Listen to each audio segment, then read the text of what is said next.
As morning light begins to shine, I seek your word and make it mine. In quiet moments, faith is born. With every breaking of the dawn, rise and reflect on promises true. With every dawn, I'm renewed by you. Guided by grace, strengthened by love, your light leads me from above. Your word, my hope, my guiding way. In you I find strength each day. Through trials and fears I trust and rest. In your wisdom I am blessed. Rise and reflect on promises true.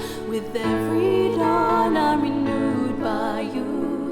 Guided by grace, strengthened by love, your light leads me from above.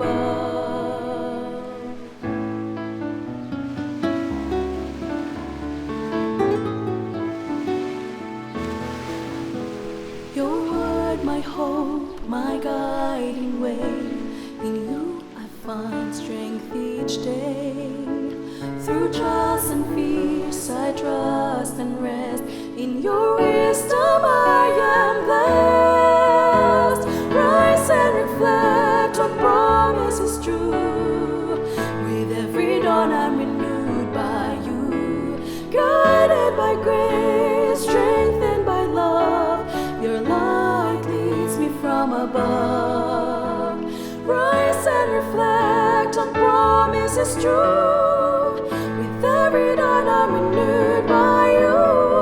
Guided by grace, strengthened by love, your light leads me from above. Your light leads me from above.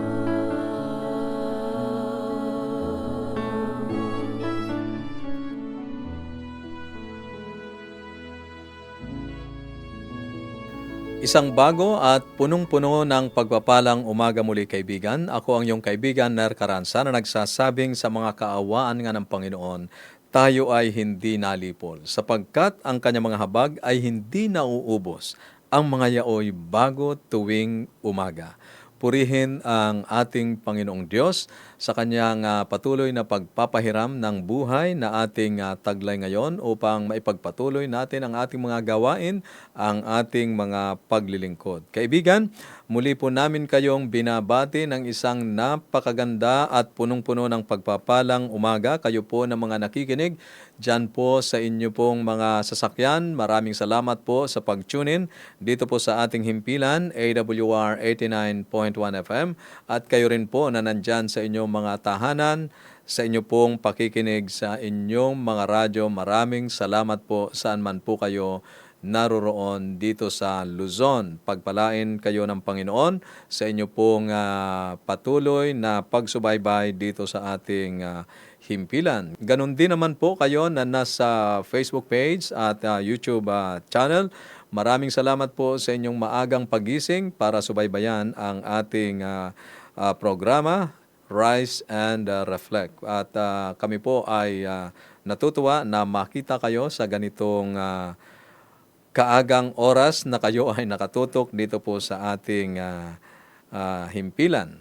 Kaibigan, ikaw nga po ay narito sa ating Rise and Reflect at dito ay pinasisimula natin ang bawat araw sa pagbabalik ng pasasalamat sa ating Panginoong Diyos, sa pagbabasa ng Kanyang salita at sa pananalangin. At ating itutuloy ang Kabanatang 8 ng Ecclesiastes. Ngayon ay sa talatang 14 hanggang 17 po ang ating babasahin mula sa ang Bible Pinoy version. Pakinggan niyo po ang nakasulat sa Biblia. May isa pang mahirap maintindihang nangyayari dito sa mundo. May mabubuting taong napaparusahan na deserve ng masasama, at ang reward na deserve ng mabubuti na pupunta sa masasama. Sabi ko nga, mahirap itong maintindihan. Kaya para sa akin, mag-enjoy na lang tayo kasi wala namang mas mabuting gawin ang mga tao sa mundong ito kesa sa kumain, uminom at mag-enjoy. Dapat kasama ang mga ito sa mga ginagawa natin sa buhay na bigay ng Diyos. Nung nag-decide akong alamin ang karunungan at pag-isipan ng mga ginagawa dito sa mundo, di ako natulog, umaga man o gabi. Nakita ko lahat ng ginagawa ng Diyos. Hindi maiintindihan ng tao kung anong nangyayari sa mundong ito. Kahit gaano pa magpakapagod ang tao sa paghahanap, hindi niya talaga ito maiintindihan. Kahit pasabihin ng matalino na alam niya ito, hindi niya kayang malaman. I-enjoy ang buhay. Kaya para sa akin, ang sabi ni Solomon sa Ecclesiastes, Kabanatang 8, talatang 15, kaya para sa akin, mas mabuting magpakasaya ang tao sa buhay. Walang mas mabuti para sa kanya dito sa mundo, kundi ang kumain, uminom at magsaya.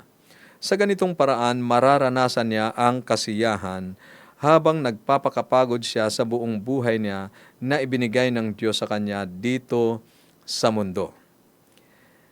Kaibigan, sang-ayon sa isang pag-aaral, ang kagalakan o joy o pagiging masaya ay mayroong maraming benepisyo sa kalusugan.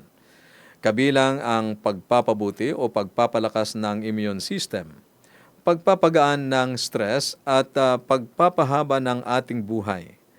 Si Solomon ay buong pusong may pagsang-ayon dyan. Sa Kabanatang 8 na ating binasa kanina, bumalik siya sa isang pamilyar na refrain, enjoy life. Ating i-enjoy ang buhay. Para maintindihan ang paraan ng pakikipag-usap o pagsasalita ni Solomon sa ating kultura ngayon, mahalagang maunawaan ang mas malawak na konteksto. Before commending enjoyment, sinabi niya, may iba pang bagay na walang kabuluhan na nangyayari sa lupa. Ang matuwid na tumatanggap ng nararapat ay sama-sama sana. At ang masama ay nakatatanggap ng nararapat sa matuwid. Ito rin ang sabi niya ay walang kabuluhan. Ibig sabihin, hindi niya maintindihan bakit ganon ang nangyayari. Hindi natin laging mauunawaan ang mga nagaganap sa ating buhay.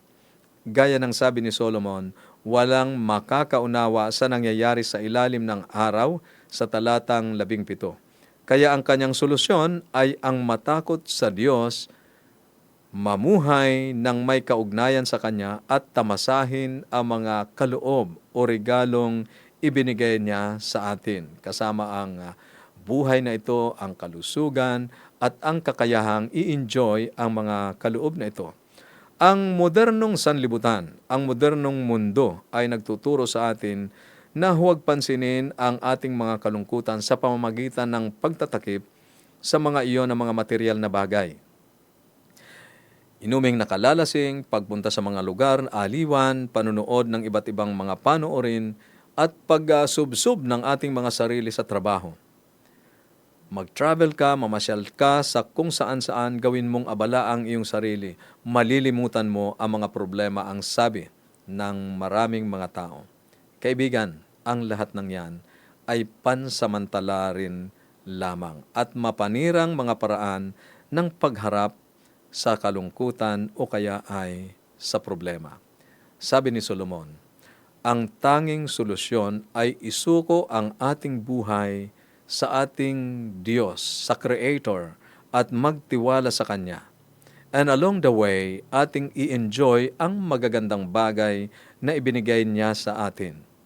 Ang gayong kasiyahan, ang kasiyahang galing sa Diyos, sang-ayon sa Kanya, ay hindi isang pagtakas o paglayo sa sanlibutan. Sa halip, ito ay isang maikling pahinga na tumuturo sa atin pabalik doon sa halamanan ng Eden, sa masaya at masaganang tahanan na ibinigay ng Diyos bilang orihinal na tirahan kay Adan at Eva, ang ating unang mga magulang. At pagtanaw naman sa hinaharap na hapunan ng kasal ng kordero na tinukoy ni Juan doon sa aklat ng Apokalipsis, and ultimately sa tahanang inilalaan ng Panginoon sa mga maliligtas. Sa Isaias, Kabanatang 65, talatang 17, ganito po ang nakasulat.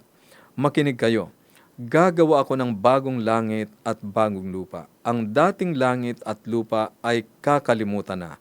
Talatang 18, kaya magala kayo at magdiwang ng walang hanggan sa aking gagawin. Hindi na maririnig doon ang iyakan at paghingi ng tulong o mga pagdaing. Kaibigan, si Jesus ang pinakahuling halimbawa ng isang matuwid na tumanggap ng hindi niya deserve. Ang karanasang nararapat sa masama ay kanyang naranasan. But through His death and resurrection, He turned the right back, right side up, para po sa mga sasampalataya sa Kanya. Sa pamamagitan ng Kanyang kamatayan at pagkabuhay na magmuli, ibinalik niya ang tama sa dati. Tinubos niya ang mga taong makasalanan. Tinubos niya ang mga taong gumawa ng pagpili pabor sa kaaway kay Satanas, conquering once and for all death and the grave. Iyon ay para sa lahat ng sumasampalataya sa Kanya bilang kanilang Panginoon at tagapagligtas.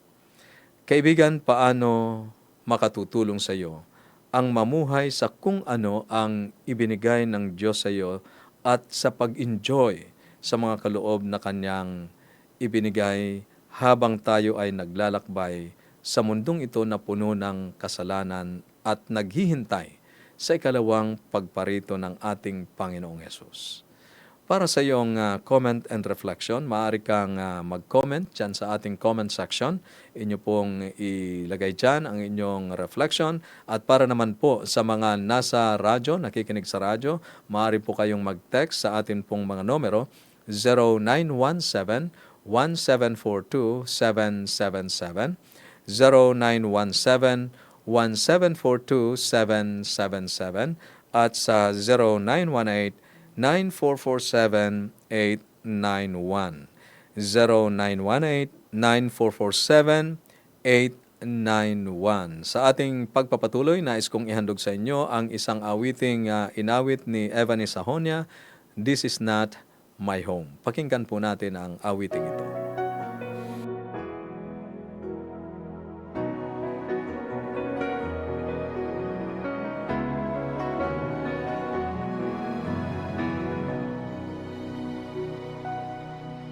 Through the eyes of an orphan, we see pain here on earth, all the hunger and starvation this world is going through. There are wars everywhere, people dying here and there, but there is hope, it's not the end. We are bound for glory. This is not our home, this is not where we belong. God prepared a place for us to be happy eternally. One day we'll be there with His bright glory to share. There will be no sorrow, there will be no pain. There we will see Jesus face to face.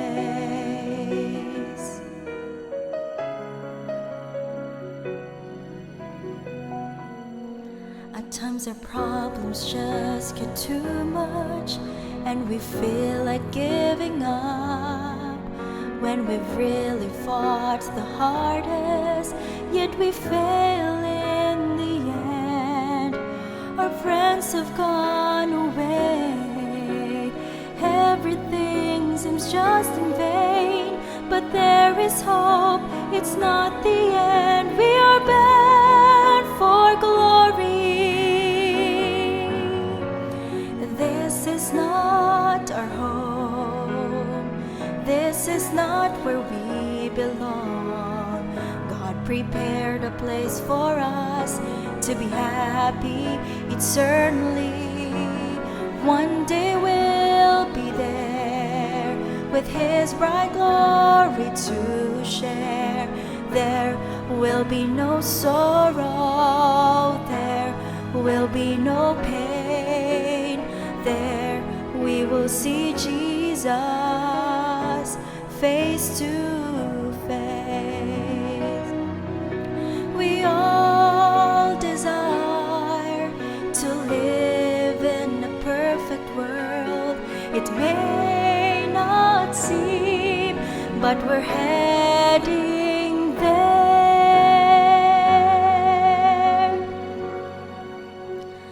This is not our home. This is not where we belong. God prepared a place for us to be happy eternally. One day we'll be there with His bright glory to share. There will be no sorrow, there will be no pain. There we will see Jesus face to face.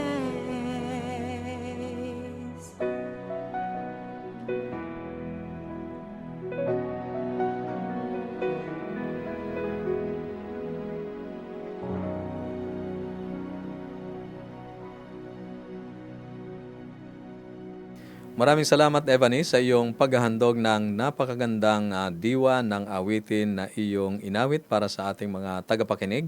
Ngayon ay dadako po tayo sa ating pananalangin at nais ko pong makasama kayo sa ating paglapit sa ating Panginoong Diyos. Tayo po ay manalangin. Dakila at mapagmahal naming Ama, Diyos na makapangyarihan sa lahat.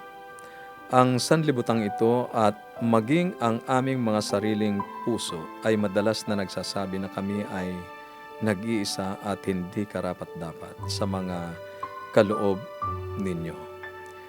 Ngunit sa iyo, Panginoon, ay natuklasan namin kung ano ang makilala at mahalin ka at magkaroon ng kabuluhan ang aming mga buhay. Ikaw ang tanging pinagmumulan ng tunay na kagalakan. Kaya't dalangin po namin, Panginoon, na bigyan mo kami ng sapat na pananampalataya at pagtitiwala, na ikaw ang gagawa ng kung ano ang pinakamabuti para sa amin. Tulungan lamang po kami, Panginoon, na maunawaan ang mga nangyayari sa aming paligid, sa aming mga buhay. Ngayong umaga, dakilang Diyos, akin pong ipinapakiusap ang inyo pong mga anak na nakikinig ngayong umaga. Kanila pong ipinahayag ang kanilang mga kahilingan. Alam nyo ang kanilang mga kalagayan, dakilang Diyos. Ang mga pangangailangan na magpapalakas sa kanilang pananampalataya, magpapatibay ng kanilang pagtitiwala sa inyo. Inyo po sanang dinggin, dakilang Diyos, at ipagkaloob ang mga kahilingan ito.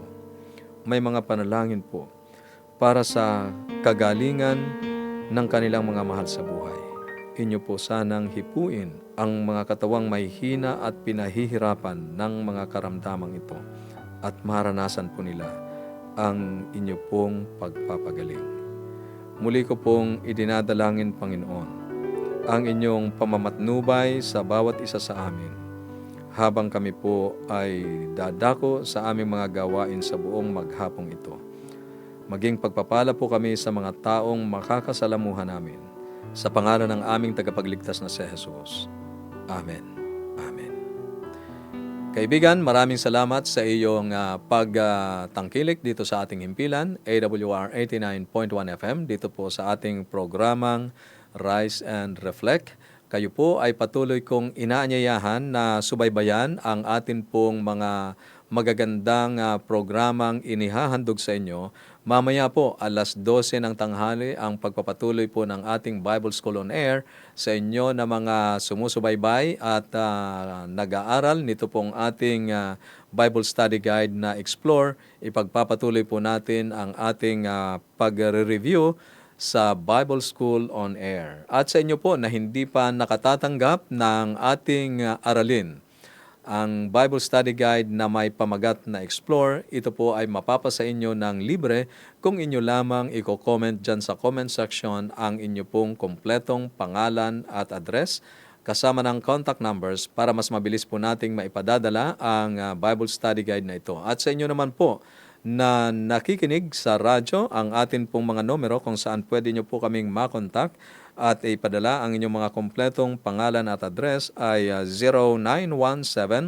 0917-1742-777, 0917-1742-777 at sa 0918-9447-891, 0918-9447-891. Ipagpapatuloy pa rin po natin ang serye ng pag-aaral sa Revelation of Hope mamayang alas 7 ng gabi. Kaibigan, magpapatuloy tayo sa mga makalangit na awitin at ang susunod ay ang salita ng buhay. Ako ang inyong kaibigan, Ner Caranza, na nagsasabing sinasaliksik ninyo ang mga kasulatan sapagkat iniisip ninyo na sa mga iyon ay mayroon tayong buhay na walang hanggan. Pagpalain po kayo ng Panginoon sa inyong patuloy na pakikinig sa himpilang ito. God bless.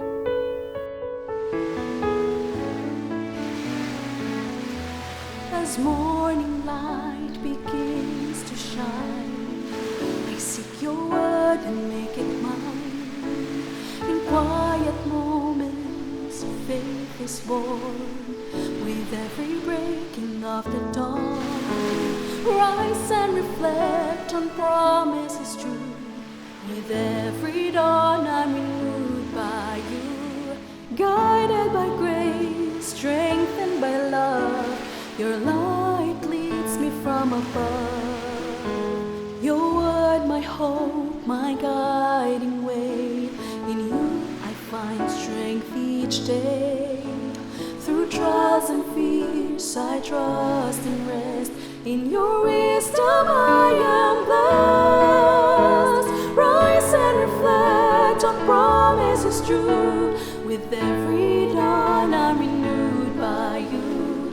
Guided by grace, strengthened by love, your light leads me from above.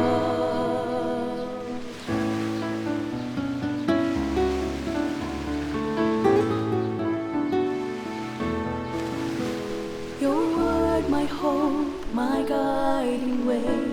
In you I find strength each day.